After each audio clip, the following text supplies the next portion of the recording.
Should have.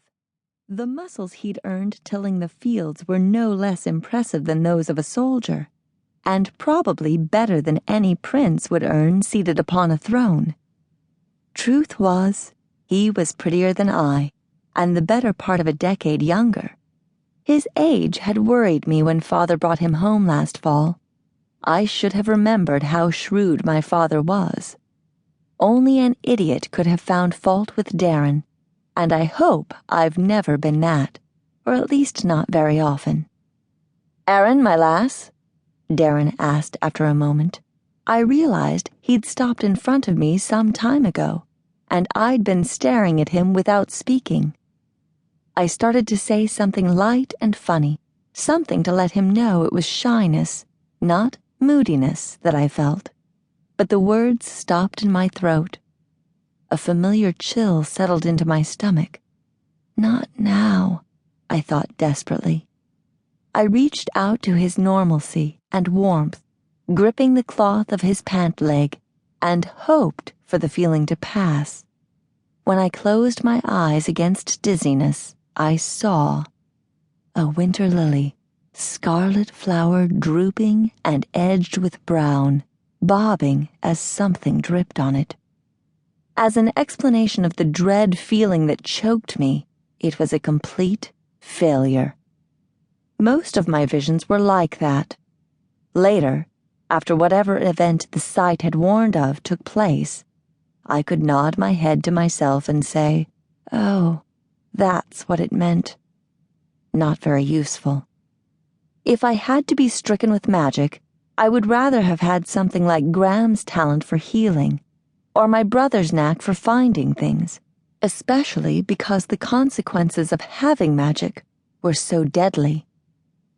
My brother had died for his when I was 13. He'd been in town with Father, trading fresh milk for leather to mend a harness, when Lord Moresh's bloodmage saw him and spoke my brother's death sentence. Quillier had been 15, and he'd had a day to choose whether he would apprentice to the bloodmage or refuse and be put to death. If he'd chosen to become a bloodmage, he'd have learned to kill and torture for power. After a while, he'd have begun to go insane, as all the mages did in the end. Some immediately, some after years of a gradual decline into madness.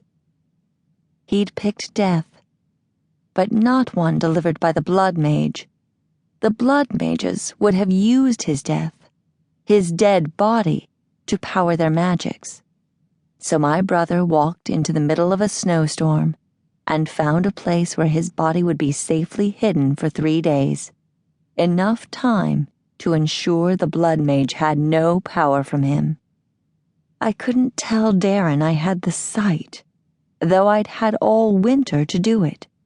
Caution learned so harshly would not drop from me after a few months of exchanged confidences and growing love. After a night of being man and wife, I would have trusted him with my life, but I couldn't risk losing the growing softness in his eyes when he looked at me. Looking into his eyes, I couldn't tell him what I'd seen. "Aren?" he asked, concerned. "Is something wrong?" No, just be careful." I released his leg and stepped back.